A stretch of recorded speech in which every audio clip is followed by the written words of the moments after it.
Bismillahirrahmanirrahim. Assalamualaikum warahmatullahi wabarakatuh. Innal hamdalillah nahmaduhu wa nasta'inuhu wa nastaghfiruhu wa nastahdihi wa natubu ilaihi wa na'udzu billahi min shururi anfusina wa min sayyiati a'malina. May yahdihillahu fala mudilla lahu wa may yudlil fala hadiyalah. Asyhadu an la ilaha illallah wahdahu la syarika lah wa asyhadu anna Muhammadan abduhu wa rasuluh wa nabiyyuhu wa safiyyuhu wa khaliluhu wa habibuh ballagha ar-risalah wa adda al-amanah wa nasaha lil ummah wa jahada fi sabilillahi hatta atahu al-yaqin. Allahumma salli wa sallim wa barik wa 'azzim ala nabiyyina al-karim Muhammad ibn Abdullah wa ala alihi al-athhar wa ashabihi al-akhyar wa atba'ihi al-abrar ya rabbal alamin, amma ba'd. Bapak-bapak, para asatidz, para hujjaj, tokoh masyarakat, khusus seluruh pengurus Masjid Al-Ikhlas Janur Kuning, pengurus wilayah, pengurus Majelis Taklim, jamaah salat maghrib yang mudah-mudahan senantiasa Allah berikan kesehatan jasmani dan rohani. Amin ya rabbal alamin. Kita bersyukur kepada Allah masih diberikan nikmat untuk melangkahkan kaki ke masjid tercinta kita ini dalam rangka melaksanakan sholat maghrib berjamaah. Semoga Allah terima qiyam kita, ruku, sujud, doa-doa kita, zikir-zikir kita semuanya. Amin ya rabbal alamin. Nikmat berikutnya, Allah berikan kita kesabaran dan hidayah taufik untuk melanjutkan majelis ilmu yang pada kesempatan kali ini mestinya jadwal Ustadz Ade Kurniawan. Beliau sahabat saya, satu angkatan ketika kuliah, tapi karena qadarullah Al-Fakir akan safar di pekan depan, maka minta tuker jadwal. Jadi Al-Fakir hari ini, beliau insya Allah pekan depan. Kita bersyukur dengan sama-sama mengucapkan lafaz Alhamdulillahirabbil alamin. Kita sampaikan salawat dan salam kepada Rasulullah beserta keluarga, sahabat dan para pengikutnya hingga akhir zaman dengan mengucapkan lafaz Allahumma shalli ala sayyidina Muhammad wa ala ali sayyidina Muhammad. Bapak-bapak, ibu-ibu, abang-abang, kakak-kakak yang saya cintai karena Allah, apa kabar semuanya, Pak?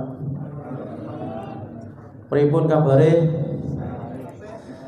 Daramang sadayana agak kere, Pak. Madeceng, bejuaji. Alhamdulillah, kita jumpa lagi dalam Majlis Asy-Syama'il Al-Muhammadiyah. Kita terakhir telah membahas tentang hadis-hadis yang berbicara bagaimana Rasulullah Sallallahu Alaihi Wasallam berbicara. Jadi di antara yang kita ingat tentang cara bicaranya Rasulullah adalah tidak terlalu cepat dan juga tidak terlalu lambat, akan tetapi dipahami dengan baik. Bahkan yang satu majelis ilmu ketika Rasulullah berbicara bisa jadi sampai hafal karena artikulasinya jelas, suaranya juga clean, kemudian juga berjeda, tidak buru-buru, enak didengar, rinci, detail. Jadi yang satu majelis sama Rasulullah bisa jadi di tempat itu hafal, karena kalimatnya yang Masya Allah jelas. Lalu Rasulullah SAW tidak banyak bicara kecuali penting. Kalaupun kemudian nanti ada yang membuat beliau bicara dengan tegas, kencang gitu ya bahasa kita sekarang tuh, itu biasanya terkait dengan azab. Berbicara azab, neraka, pembangkangan, kemudian kesyirikan, permusuhan, kezaliman, barulah kemudian beliau tegas. Tapi kalau tidak ada kepentingan akhirat, biasanya beliau tidak banyak bicara. Artinya proporsionalnya seperti itu, Pak. Karena beliau sendiri berfirman, "Man kana yu'minu billah wal yawmil akhir falyaqul khairan aw liyasmut." Yang percaya Allah, percaya kepada hari akhir, di mana nanti di hari akhir semua kezaliman yang tidak terbalas di dunia, ada Maliki Yaumiddin, ada raja dari segala raja yang balas.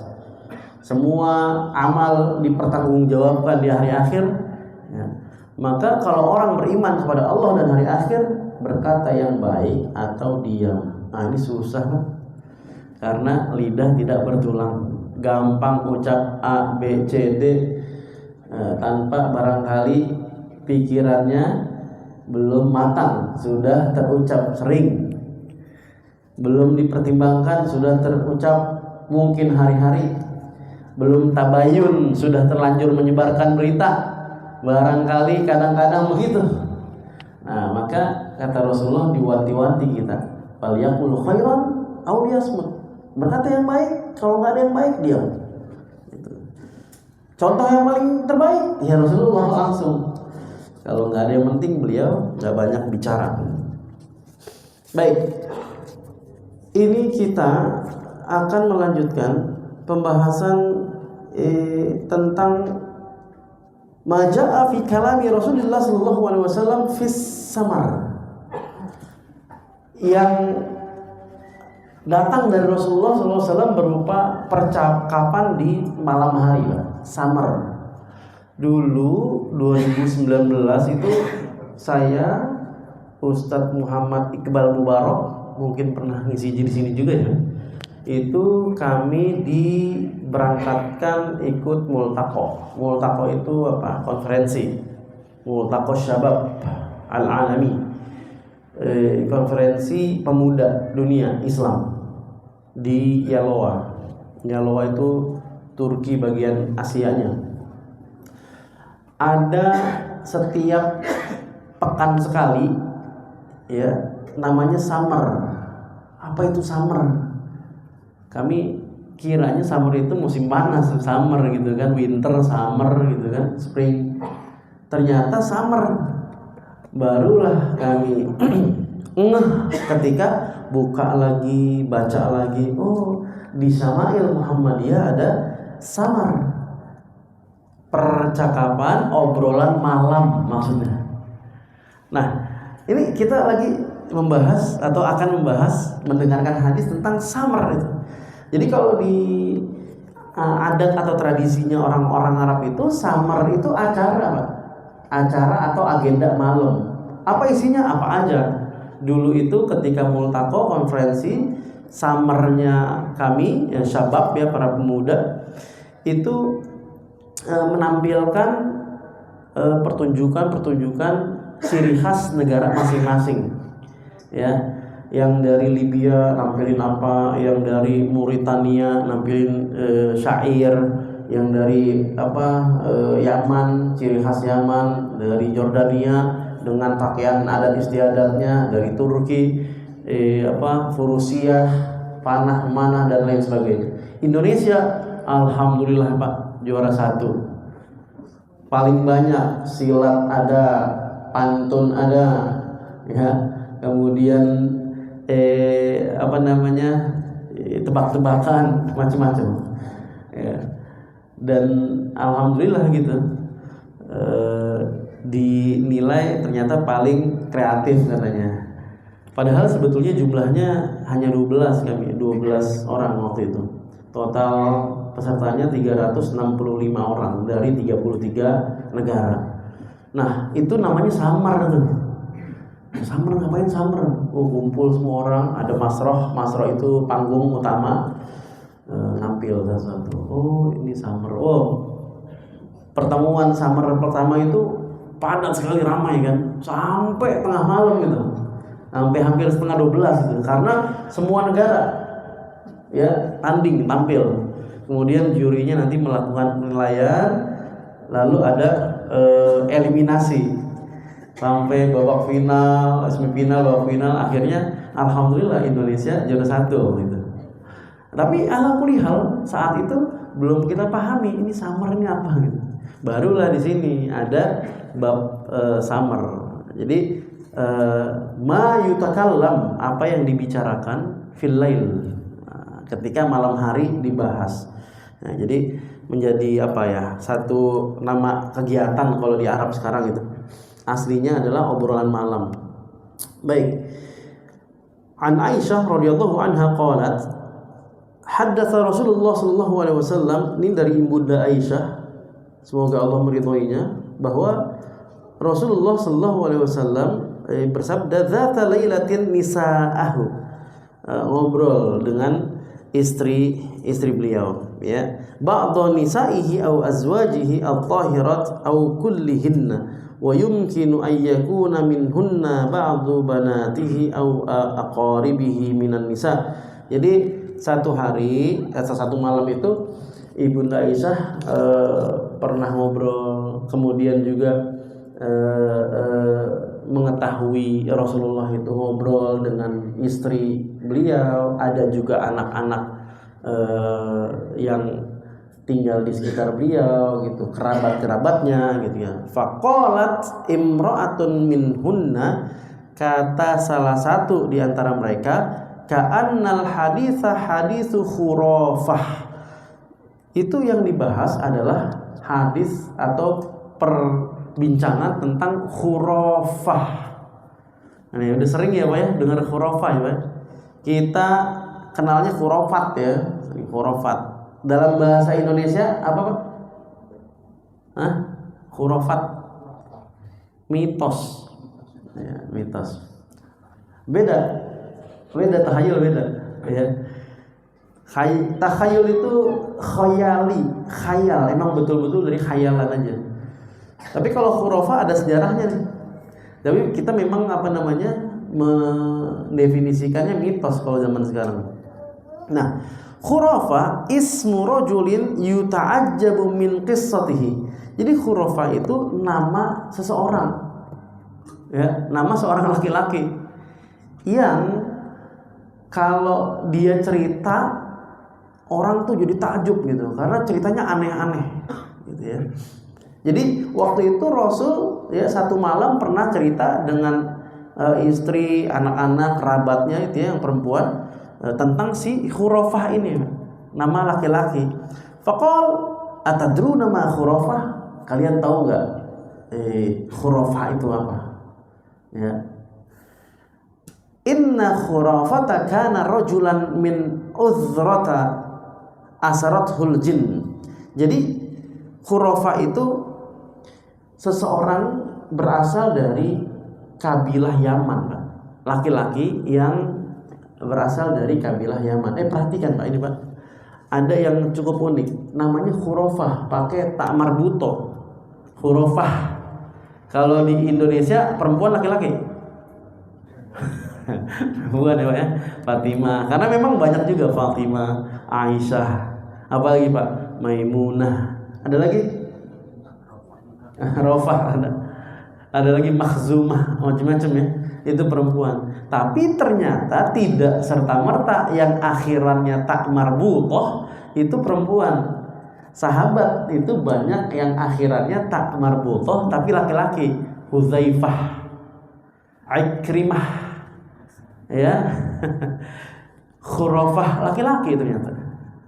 Jadi tidak serta-merta ya. Nanti ada di pelajaran nahwu itu, muzakkar, muannas, nisbi apa yang hakiki, female dan male gitu. Yang beneran laki-laki atau yang hanya nisbat saja. Nah, jadi tidak semuanya yang tak marbuto itu akhirannya ternyata perempuan, enggak. Ada juga banyak laki-laki di zaman para sahabat. Jadi ini nama laki-laki yang berasal dari kabilah Yaman Pak, nih si khurafah ini, yang satu hari diculik ya sama jin. Khurafah ini laki-laki yang pernah diculik jin ya. Fil jahiliyah, dulu ketika masa jahiliyah ya. Nah, artinya pada masa jahiliyah itu Rasulullah belum diutus sebagai nabi. Ya, belum ada berita-berita segala macam. Nah, inilah pada malam ini dibuktikan atau disaksikan oleh para istri dan tadi ya anak-anak atau kerabat perempuan yang mendengar cerita Rasulullah.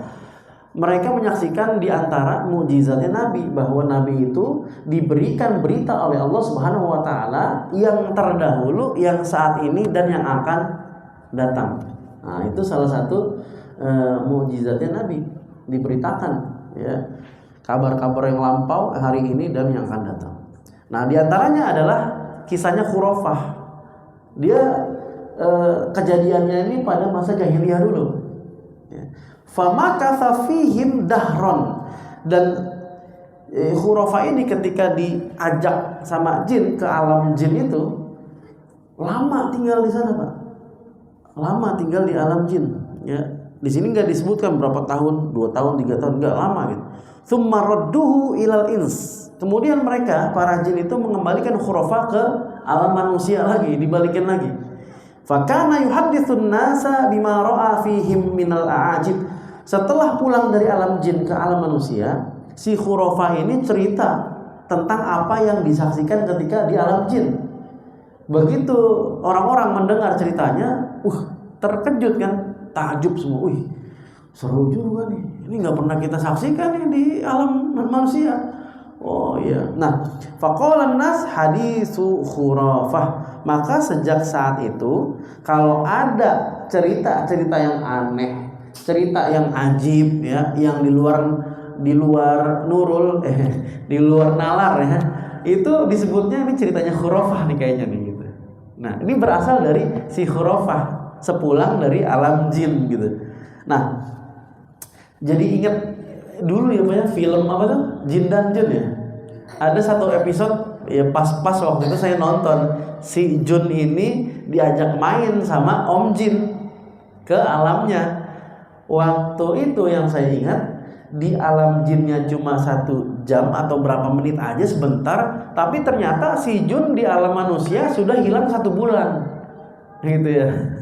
Gitu. Nah, ini khurafah ternyata pernah kejadian di khurafah. Tsumma fil hadis jawazut tahaddus ba'da salatil isya la siyama ma'al 'iyal wan nisa fa innahu min babi husnil mu'asyarah ma'hum wa tafrijil hammi an qulubihim fan nahyu al warid mahmulun ala kalamid dunya wal hikmah ay yakuna khatimatu fi'lihi wa qawlihi bil husna. Nah, ini dalil bahwa mungkin sebelum ini kita sering mendengar bahwa Rasulullah itu ba'da isya apa yang beliau lakukan? Tidur. Betul, Pak. Kenapa? Agar mudah bangun malam. Ba'da isya tidur, bangun malamnya mudah. Pertengahan malam, pertiga malam, karena nggak ada yang lelah sampai pertengahan malam. Ba'da isya langsung tidur gitu. Nah, ternyata di kesempatan yang lain Rasul juga berbincang-bincang, ngobrol sama istri beliau, kerabat beliau, keponakan dan lain sebagainya ba'da isya, bahwa kalau ada larangan kemudian setelahnya datang perbuatan ya, idza ja'al fi'lu ba'da nahyi, kaidahnya kan begitu. Kalau ada perbuatan yang dilakukan Rasulullah yang datang setelah sebelumnya ada larangan, itu menunjukkan kebolehan. Artinya bukan berarti bincang ngobrol ba'da isya itu dilarang haram totali, enggak. Ya, mana yang nggak boleh? Yang nggak boleh di sini adalah kalau setelah isya pembahasannya nggak ada makna, Pak. Duniawi, main gaple, ya, main catur sampai jam 12 misalnya. Contoh, Pak. Kartu dibanting-bantingin, nggak salah apa-apa dibanting tuh kartu. Apalagi misalnya sekedar ngobrol ngabisin umur, ya, nggak tahu apa yang diobrolin, ngalor ngidul gitu. Kalau ronda gimana ronda? Ronda ada maknanya, jagain kampung, silakan gitu. Termasuk ini dalilnya. Ternyata Rasul ngobrol sama istrinya, dan itu merupakan tanda kebaikan Rasulullah kepada pasangannya. Bentuk quality time, family time ya gitu. Kan ya maaf, mungkin sebagian suami saat ini karena alasan sibuk kerja, capek, pulang nggak ada waktu, tidur. Pas ditanya, Pak ngobrol ke bentar, sunnah ba'da isya langsung tidur. Barangkali begitu kan, ya, sunnahnya dijadikan tameng gitu loh. Padahal malas ngobrol sama istri. Padahal kan sebetulnya kalau lagi bisa ngobrol, ya ngobrol-ngobrol aja. Yang penting pastikan obrolannya itu bermakna, ya, tidak receh, tidak sia-sia gitu. Apalagi murojaah, ya. Tadi aku taklim Pak, di mana? Di Islamic Center misalnya. Pelajaran fikih begini. Wah, cakep, murojaah pelajaran kan mantap gitu loh. Yang nggak boleh yang betul-betul misalnya, Pak, itu tetangga kita beli motor Pak, bagus deh gini. Wah, kata bapaknya, gue tidur. Nah, jadi seperti itu Pak. Ini kisah khurafah ya, khurafah. Sampai sekarang masih terus dibawa. Ulama bahkan mewanti-wanti sebetulnya, mengantisipasi tentang khurafat ini Pak. Karena tentu di kehidupan kita hari-hari ini banyak khurafat Pak. Ya, khurafat. Neng, hati-hati Neng, jangan disisain kalau nyapu, nanti lakinya gitu kan Pak. Itu khurafat Pak. Bener Pak? Bang, hati-hati, jangan duduk di palang pintu begitu, nanti jauh dari, nah, jodoh mau masuk dihalangin di pintu. Nah, kan begitu. Khurafat, bener Pak? Iya. Apalagi tuh khurafat? Ada lagi nggak? Lagi hajatan, saya pernah ngalamin. Ada sepupu hajatan, kotor banget ini kan. Kita sapuin, mumpung lagi sepi, jelang zuhur, lagi istirahat gambus kalau nggak salah ya. Ya. Kemudian kita sapuin, kata ya nenek, ya jatuhnya nenek kita. Ya udah jangan disapuin, biarin. Nanti ngilangin rezeki, biarin kotor-kotor gitu. Ini yang undang rezeki. Rezeki dari mana Nek? Orang kotor begini. Nah begitu kata orang tua dulu. Aduh ya Allah, saya bilang udahlah nih, biar rapi nih, enak, yang datang ya mau makan nggak ngeliat sampah nih, ya saya bersihin ya, gitu. Ya. Jadi itu khurafat Pak, mitos Pak, nggak ada dasarnya ya. Tapi ada yang sering disebut dengan kata orang tua dulu. Ada beberapa yang memang orang tua kita betul melakukan itu, mengamalkan itu, tapi bedanya nggak tahu dalil. Ada. Di antaranya apa? Kebiasaan nyapu pagi.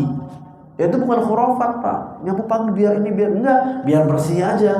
Saya nginep waktu 2019 akhir sampai awal 2020 kalau nggak salah di Iskarima, pondoknya Panji ya. Jadi waktu itu ada wisata Qurani yang bikin acaranya pengabdian Iskarima. Begitu pulang sholat subuh itu kompak Pak, ibu-ibu berjejer dari ujung ke ujung depan rumahnya, srek. Dahsyat ini, nyapu kompak banget gitu kan. Belum tentu tahu dalilnya. Ternyata ada.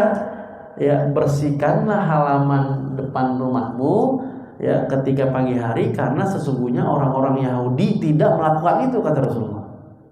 Wah, ternyata ada dalilnya gitu. Jadi kalau kita mau berbeda, khaliful Yahud, kita kan diperintahkan untuk berbeda dengan kebiasaan orang-orang Yahudi. Jadi diantaranya adalah kita nyapu setiap pagi itu ya, ternyata yang jarang atau bahkan nggak pernah dilakukan oleh orang-orang Yahudi. Maka digiatkan lagi nih di perkotaan, jarang nih kita lihat nyapu pagi itu nggak semuanya gitu. Nah, jadi kira-kira seperti itu ya. Banyak juga yang kita temukan khurafat, tapi mungkin sebagiannya diamalkan orang tua terdahulu, cuma belum tahu dalil. Ada juga yang seperti itu. Kalau gunting kuku jangan malam-malam. Kenapa tuh Pak? Mitosnya. Daun potong ya. Enggak ada lampu zaman dulu. Sekarang mah terang. Itu kan fikih ya. Fikih. Ya, baik. Ini hadis yang berbicara atau menunjukkan bahwa Rasul pernah ngobrol malam. Baik. Saya lanjutkan berikutnya ini ada yang mau nanya sebelum saya lanjutin. Ada? Tentang khurafat? Enggak ada.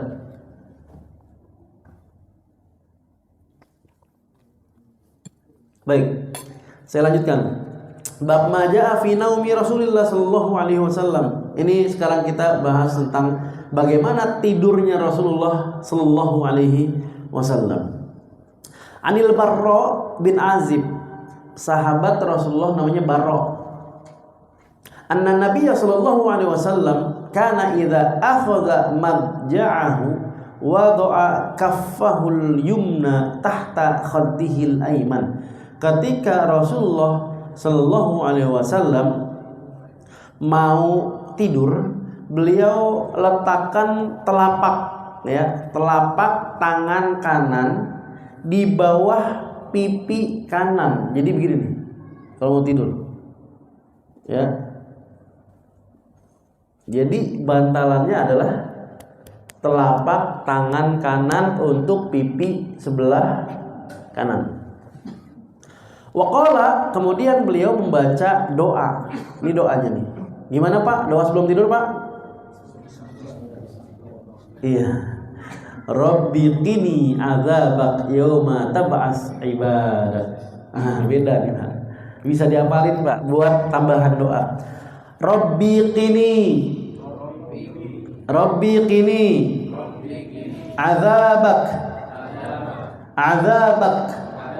Rabbi qini adzabak yauma tab'asu ibadak yauma tab'asu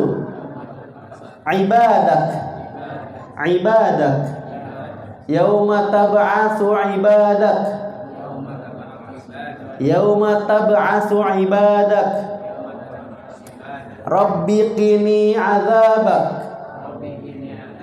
Rabbi qini adzabak yauma tab'asu ibadak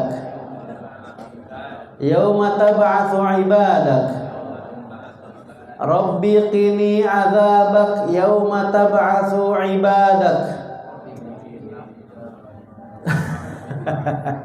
Rabbi qini adzabak yauma tab'asu ibadak. Ini tambahan referensi doa, Pak. Jadi jangan seumur hidup baca doanya Bismika Allahumma ahya atau amut wa ahya. Seumur hidup boleh nggak? Boleh ya. Alhamdulillah ada doanya. Tapi kalau ada tambahan doa lain lebih mantap gitu ya.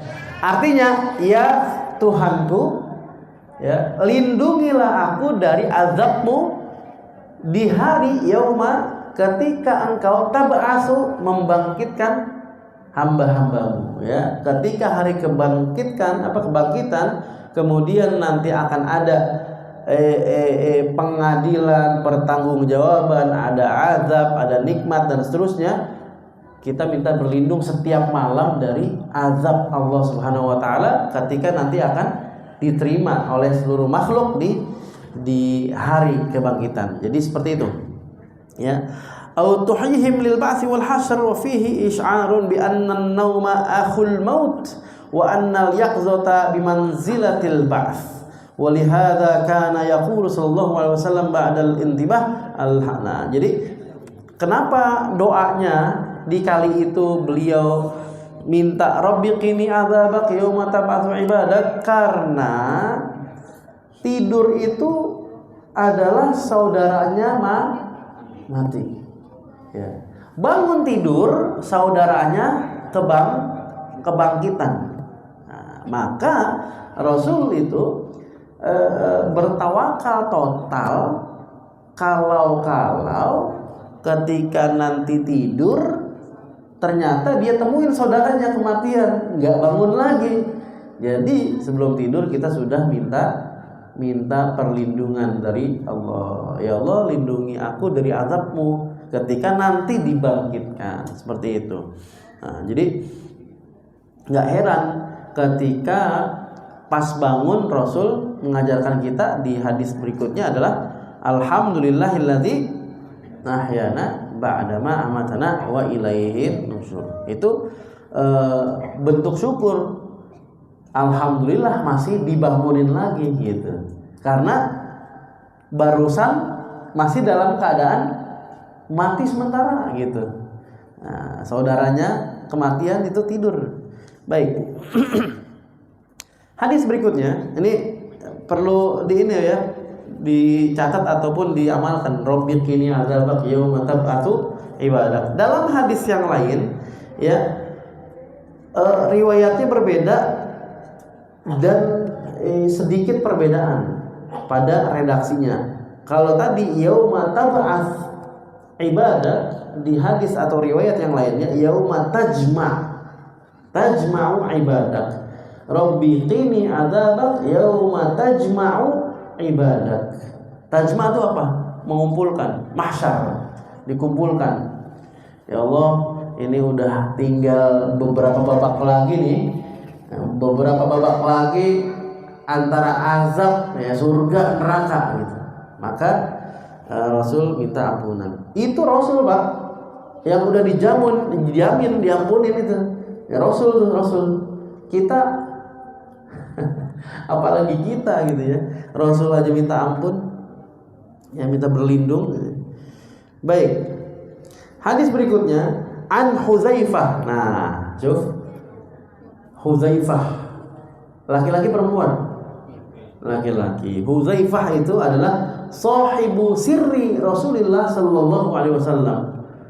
Sahabat yang memegang rahasia Rasulullah sallallahu alaihi wasallam ketika Allah memberitakan list name ya, nama-nama orang munafik yang dikasih bocoran Huzaifah ibnul Yaman. Saat itu kemudian sahabat berebutan, Abu Bakar, Umar, Utsman ngerebutin, Huzaifah, nama saya ada nggak? Nama saya ada nggak? Kata Huzaifah, saya nggak berani nyebutin. Nanti kalau disebutin bisa baper, bisa ngedown, bisa ada yang ngerasa sombong karena namanya nggak ada. Nggak, saya nggak berani.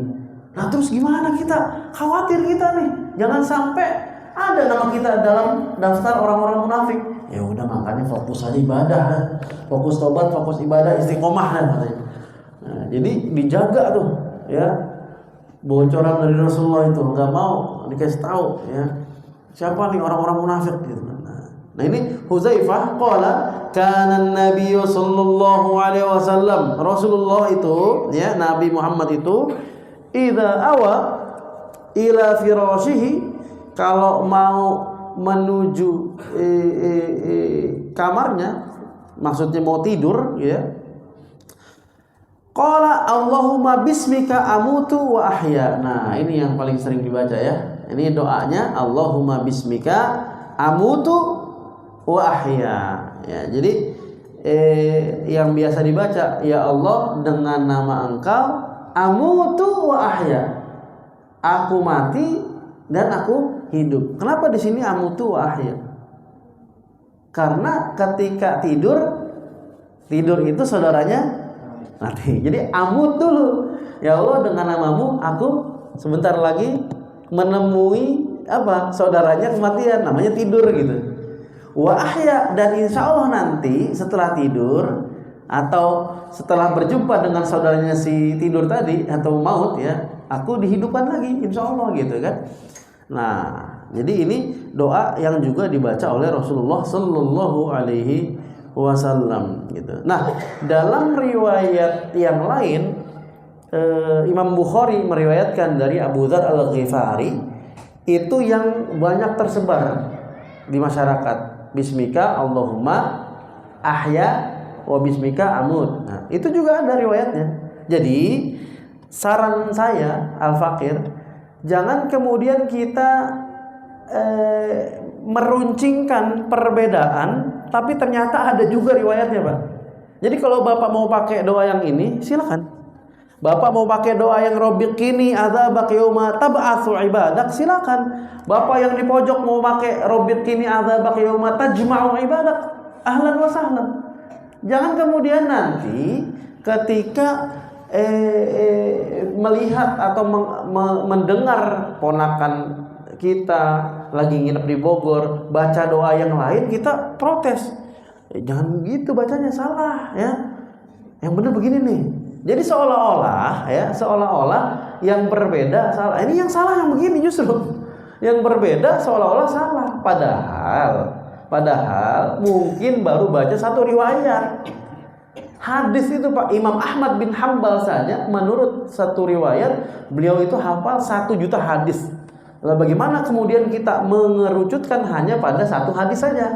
Banyak Pak riwayatnya Pak. Jadi Islam itu kaya ya, mau pakai yang mana aja. Ruku, duduk di antara 2 sujud. Emang doanya Rabbighfirli warhamni. Terus cuma itu doang doanya. Riwayat yang lainnya ada Rabbighfirli doangan. Rasul baca begitu ada. Ada yang baca Subhana Rabbiyal Azimi wa bihamdi, ada yang baca Subhana Rabbiyal Azimi enggak pakai wa bihamdi. Kan begitu. Jadi semuanya ada riwayat, Pak. Asalkan riwayatnya sahih, maka kita hormati. Nah, begitu Pak ya. Nah, ini enaknya kita ngaji sama ilmu Muhammadiyah, pelan-pelan kita tahu, oh iya, ada riwayat yang lain ya. Iya, Pak. Jadi tenang-tenang aja Pak. Insya Allah kalau kita ngaji terus nanti dapat ya. Sementara baru ngaji satu model, tahan diri, sabar-sabarin, jangan nyenter orang mulu. Iya, jangan orang disikat, salah, enggak, jangan. Sabarin aja ngajinya. Sabarin ngajinya, jalan terus. Ya, hadirin terus majelis ilmu, nanya kiai, nanya kepada asatidz, nanya kepada habaib, nanya semua. Ya. Kalau belum dapat ilmunya, ya cari tahu aja dulu gitu. Sampai kira-kira udah di ujung ikhtiar thalabul ilmi, kayaknya saya nggak dapat ini. Ya udah, ro'yi shawab yahtamilul khata wa ra'yu ghairi khata yahtamilus shawab, kata Imam Syafi'i. Kalau udah saking ikhtiar total mencari kebenaran, udah nanya dari A sampai Z, udah 10-20 ulama ditanya, ternyata nggak nemuin jawabannya, maka oke, yakini bahwa menurut saya yang benar yang ini, yang lain salah. Tapi bisa jadi saya juga salah karena barangkali belum tahu ilmunya. Tapi kalau baru ngajinya satu guru, satu kitab, itu jangan sembarangan nyalahin Pak, nanti malu sendiri Pak. Kalau dilawan atau dibantah sama orang lain, mendingan oke. Saya hormatin dulu karena saya belum tahu nih. Kayak saya ngamalin yang saya tahu dulu ya. Ahlan masalah. Nanti dapat sendiri ya. Nah, kemudian wa idza staiqadha, ketika bangun tadi doanya alhamdulillahilladzi ahyana ba'dama amatana wa ilaihin nusyur. Ya, bangun Pak, bangun. Coba bangunin. Baca doa. Wallahu a'lam bissawab. Ada yang mau nanya? Ada. Jadi insya Allah ya Pak ya, ngamalin doa-doa yang lain nih. Jadi boleh diamalin anak-anaknya. Ayo baca doa baru nih buat bangun tidur. Sebelum tidur. Kok beda Bi? Kok beda ya? Iya kan Rasul banyak doanya. Nah, jadi dari kecil tuh anak-anak sudah mulai dikasih pemahaman bahwa ternyata Rasul punya banyak corak atau ragam doa. Gitu. Baik, ada yang mau nanya? Cukup? Iya. Apakah merusak keimanan seorang itu meyakini dengan ada tokohnya maupun khurafat itu? Baik. Apakah jika seseorang meyakini khurafat atau takhayul itu merusak keimanan? Yang namanya khurafat, ya, pertama secara ilmiah kita penting untuk menelusuri dari mana sumbernya. Misalnya ada amalan yang banyak terjadi di masyarakat tuh amalan Pak ya. Baca ini ketika waktu ini berapa kali nanti begini kan gitu ya. Ya. Bukan khurafat disebutnya, tapi efeknya kayak apa? Klinik lah kira-kira gitu ya. Jadinya seolah-olah mengakui sesuatu yang di luar nalar, tapi ternyata ada yang udah ngalamin katanya. Ini kalau kita lewat sini baca begini sekian kali nanti efeknya begini. Nah, itu kan khurafatnya. khurafat. Nah, sebaiknya cari sumbernya dulu, kemudian ditakhrij namanya kalau di hadis itu. Dicari sumber ke sumber yang paling sahihnya, ada atau enggak. Kalau enggak ada, maka kita enggak berani mengatakan bahwa itu sahih, boleh diamalkan. Maka sebaik-baiknya adalah tawakuf, enggak berani ngambil, oh iya ini benar nih. Tapi kemudian juga bijaknya ataupun cara yang mungkin menghindari perdebatan dalam masyarakat kita itu tidak frontal tidak frontal menyerang, karena bisa jadi kita masih terbatas pencarian kita terhadap khurafat itu. Ternyata dia udah sampai ke Merauke nyari-nyari tentang itu gitu kan. Ya mendingan diem dulu, nyari lagi. Tapi dalam hati itu kita nahan untuk enggak, saya belum percaya deh kayak gitu-gituan gitu. Ya, kalau takhayul itu ini Pak, sedikit lagi. Takhayul itu dari kata khayali. Orang yang sukanya berkhayal itu al-khayali namanya. Ya, tukang ngayal gitu. Itu beda dengan khurafat. Kalau khurafat itu semacam satu keyakinan yang sudah kayak mengakar gitu, diyakini oleh masyarakat, nggak berdasar. Kalau takhayul dia muncul terus. Ini orang banyak khayal begini. Nah, jadi berkhayal gitu. Memang beda dengan khurafat. Nah, kalau berkhayal bukan tentang keyakinan, tapi tentang bisa jadi was-was, bisa jadi memang bunga tidur apa segala macam jadi berkembang. Kondisi yang ada dialami saat ini kemudian dibawa perasaan jadi berkhayal ini dan itu gitu. Khoyali itu namanya gitu. Wallahu a'lam. Jadi lebih baiknya secara ilmiah ditelusuri, ditakhrij, cari sumbernya dan divalidasi. Itu saja, mudah-mudahan bermanfaat. Kita tutup dengan surat Al-Asr dan kafaratul majlis. Bismillahirrahmanirrahim. Wal 'asr. Innal insana lafi khusr illa alladhina amanu wa 'amilus solihati wa tawasaw bil haqqi wa tawasaw bis sabr.